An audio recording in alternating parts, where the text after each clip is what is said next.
这黑雾呢？这黑雾十分可怕，不可能的。这也太老离走，只是可能需要。我也同意。行100。这那可是连武皇都能。各位，按琴。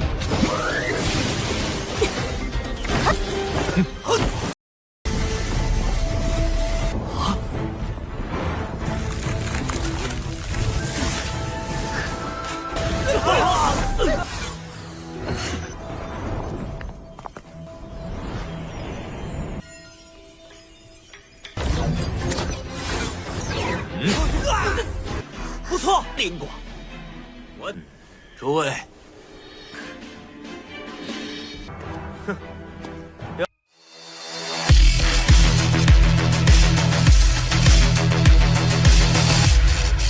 ，Halo semuanya, selamat datang di Ruang Sinema. Bagaimana kabar kalian semua? Semoga selalu sehat dan baik-baik saja. Sesuai jadwal, jadi pada hari ini kita akan kembali melanjutkan series Donghua Martial Master episode terbaru, yang mana ini adalah episode yang ke-531. Bagi yang mau bergabung dengan series ini, kita sudah sediakan playlistnya. Jadi kalian bisa dengan mudah mencari di mana episode awal dari series ini. Tapi sebelum kita mulai episode terbarunya, kita akan melihat dulu apa saja yang telah terjadi pada episode sebelumnya, tepatnya pada episode 530. Kemarin, pria bernama Long Tianyi cukup tertarik dengan para serangga roh Qingzhen. Jadi dia pun berencana untuk membelinya.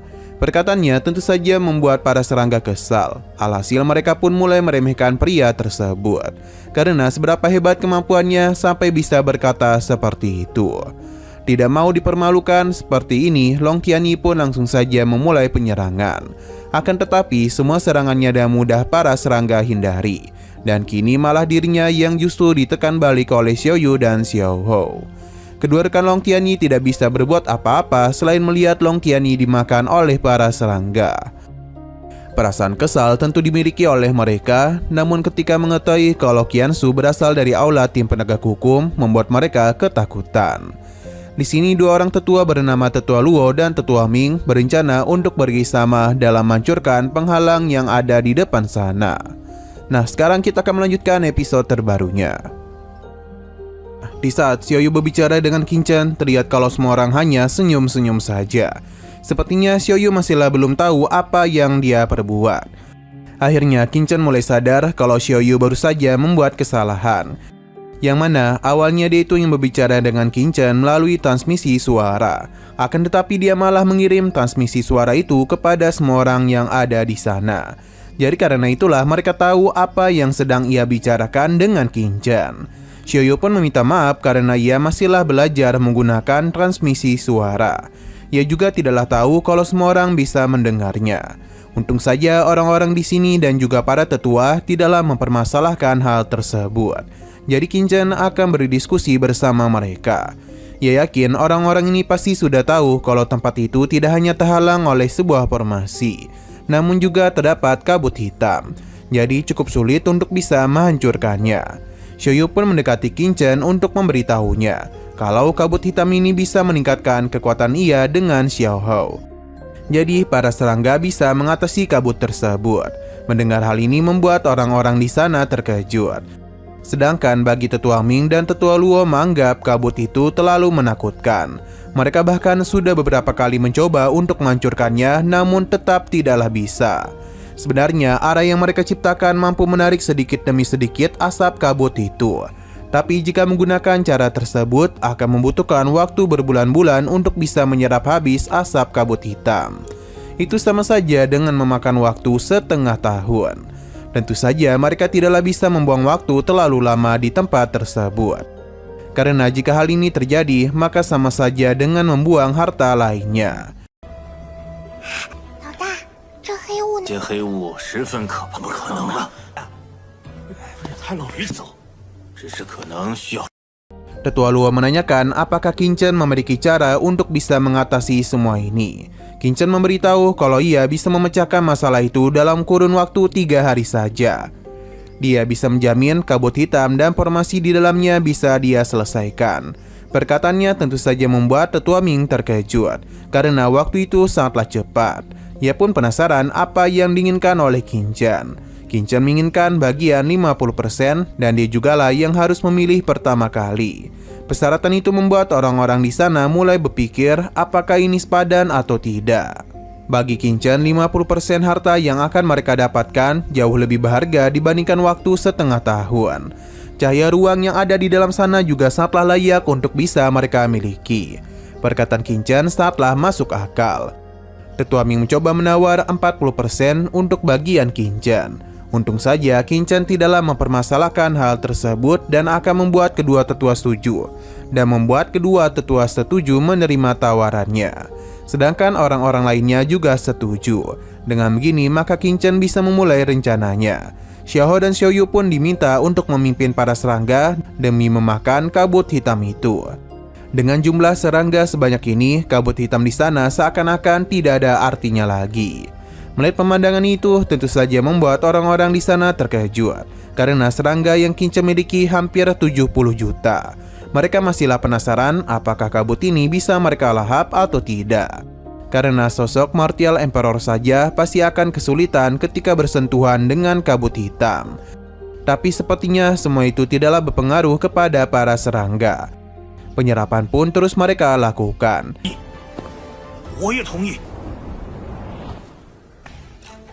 兄弟们，这七，那可是连武皇都能。 Perlahan-lahan namun pasti kabut hitam mulai menghilang dan kita pun diperlihatkan dengan susunan teleportasi. Xiao dan Xiao Yu merasa begitu kenyang. Qin Chen dan yang lainnya pun bisa melihat kalau terdapat susunan formasi yang begitu besar.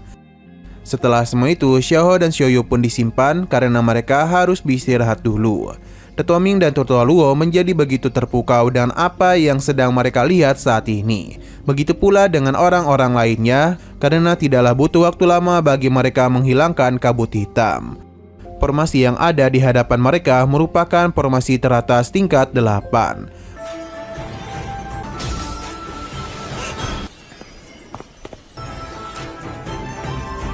Walaupun semua larangannya sudah terungkap, tapi bagi Tetua Ming setidaknya mereka membutuhkan waktu 1 bulan untuk bisa membukanya. Mereka pun bertanya bagaimana cara Qin Chen mengatasinya dalam kurun waktu 3 hari saja.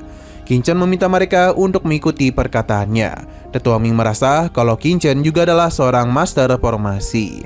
Qin Chen tidaklah menyombongkan hal tersebut karena dia hanya mengetahui beberapa hal saja.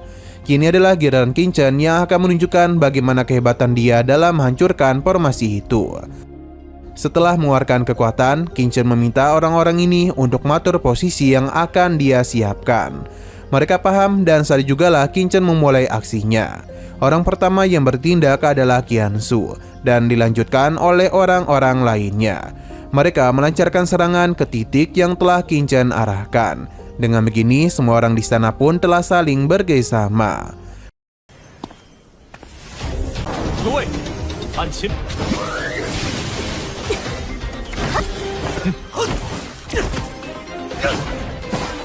Tetua Ming masihlah penasaran dengan apa yang Qin Chen lakukan saat ini, karena dia menganggap ini cukuplah berbahaya. Qin Chen menenangkannya. Karena jika formasi itu tidak dapat dihancurkan dalam waktu 3 hari, maka perjanjian sebelumnya akan dia batalkan. Sepertinya Qin Chen ini sangatlah yakin bisa menghancurkan formasi tersebut. Sekarang kita akan melanjutkan episode terbarunya. Terlihat kalau Qin Chen dan yang lainnya masihlah terus berjuang untuk bisa membuka susunan formasi itu dengan cepat. Bahkan mereka sudah melakukan hal ini selama 2 hari penuh. Dan tidak ada satupun dari mereka yang pergi kemana-mana. Mereka pun terus memfokuskan serangan ke titik yang sudah ditandai oleh Qin Chen. Beberapa dari mereka mulai ragu apakah cara ini dapat membuka formasi tersebut dalam kurun waktu 3 hari saja. Mereka mencoba untuk percaya karena Qin Chen sendiri yang mengatakan, jika formasi ini tidak dapat ia buka dalam 3 hari, maka perjanjian sebelumnya bisa dibatalkan. Alhasil beberapa orang pun mulai menahan kekuatan mereka. Untuk Qian Su sendiri tidak akan membiarkan hal tersebut dan meningkatkan serangannya. Sedangkan bagi Qin Chen, ini sepertinya sudah lebih daripada cukup. Jadi sekarang adalah giliran dirinya untuk bisa membuka formasi tersebut. Serangan yang Qin Chen lancarkan sangatlah luar biasa dan mengejutkan orang-orang di sana. Terlebih lagi, perlahan-lahan namun pasti setiap serangannya itu mulai membuahkan hasil. Hingga pada akhirnya Qin Chen pun meningkatkan serangannya dan membuat susunan tersebut terlihat sudah tidak dapat bertahan lagi. Akhirnya pun mulai retak juga. Ledakan kekuatan yang dihasilkan oleh formasi tersebut membuat orang-orang ini terpental.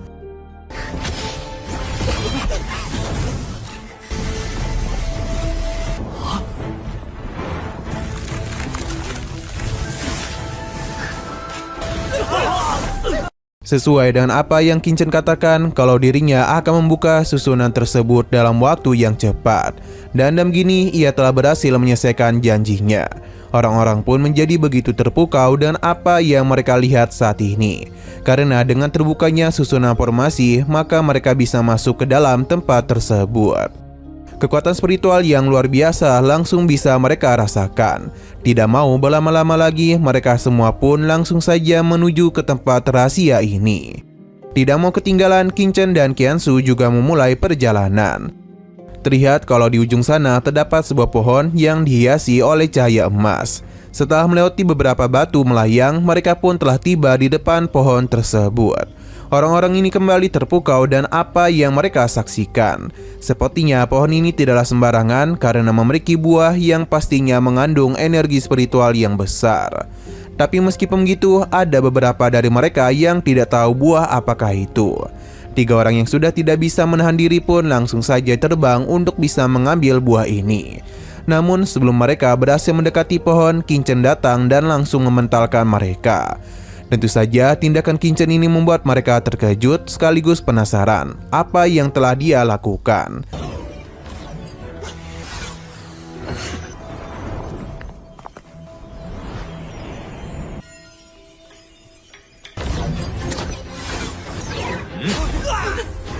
Mereka pun mulai berpikir kalau Qin Chen ingin menguasai buah ini untuk ia seorang diri saja.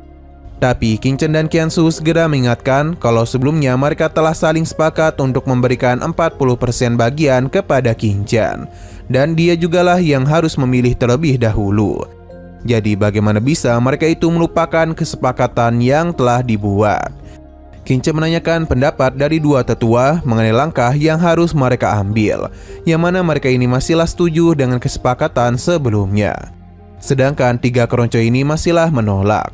Karena bagaimanapun ada 100 buah di pohon itu. Jika Qin Chen mengambilnya sebanyak 40%, maka jumlah yang dia dapatkan adalah 40 buah, yang membuat mereka hanya bisa menerima 3 buah saja per orang. Alhasil ia pun tidaklah terima karena Qin Chen mendapatkan begitu banyak bagian. Tapi Qin Chen tidaklah mempermasalahkan hal itu karena mereka sendiri sudah sepakat dengan janjinya. Terlebih lagi, Qin Chen juga mempercepat waktu setengah tahun bagi mereka. Seharusnya itu sudah lebih daripada cukup. Meskipun begitu, harta yang ada di sana telah menggoda beberapa orang. Jadi mereka sudah tidaklah peduli dengan perjanjian sebelumnya. Mereka bahkan lebih baik membuang begitu banyak waktu daripada memberikan buah ini kepada Qin Chen. 3 pria ini pun mulai menghasut orang-orang di sana. Alhasil satu persatu dari mereka pun mulai berpikiran yang sama. Qiansu yang kesal pun ditenangkan oleh Qin Chen, karena dia itu ingin kembali mendengar langkah apa yang akan diambil oleh Tetua Ming dan Tetua Luo. Di sini Tetua Ming mengingatkan mengenai kesepakatan mereka. Jadi seharusnya mereka tidaklah memperdebatkan keputusan Qin Chen.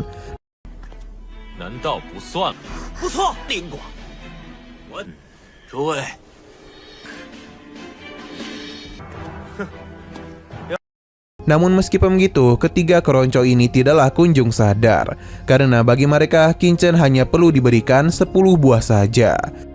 Bagi mereka ini adalah keputusan yang sudah tepat dan juga adil. Qin Chen pun kesal kepadanya karena mereka telah melanggar janji, disebabkan oleh ketamakan mereka sendiri. Tidak mau dipanggil seperti itu, pria ini pun mengeluarkan senjatanya dan mengajak orang-orang itu untuk bisa menyerang Qin Chen. Karena dia yakin betul dan jumlah mereka sebanyak ini, maka Qin Chen itu pasti tidak akan bisa berbuat apapun di hadapan mereka. Dan dia itu akan kalah dengan mudah. Namun hanya ada beberapa orang saja yang tertarik dengan perkataan mereka. Jadi orang-orang ini pun mulai melancarkan serangan kepada Qin-chan. Kesal dengan perbuatan mereka, Qin-chan langsung saja melancarkan serangan yang membuat para ini langsung saja meninggoy. Pada akhirnya mereka pun sadar kalau meskipun mereka bergabung sekalipun, tidak akan mungkin mereka bisa mengalahkan Qin-chan. Nah, sayang sekali lagi seru-serunya, episodenya ini pun harus bersambung dulu. Namun sebelum kita akhiri, seperti biasa kita akan melihat preview bagian selanjutnya. Di tengah perselisihan yang terjadi, sebuah awan merah pun muncul dan mengejutkan semua orang yang ada di sana. Karena fenomena ini bukanlah sekedar fenomena biasa, melainkan kedatangan sosok yang sangat kuat. Sepertinya dia itu juga tertarik untuk mendapatkan buah yang ada pada pohon tersebut. Alhasil sosok ini pun menunjukkan dirinya. Sepertinya dia itu memang memiliki kekuatan yang tidaklah main-main.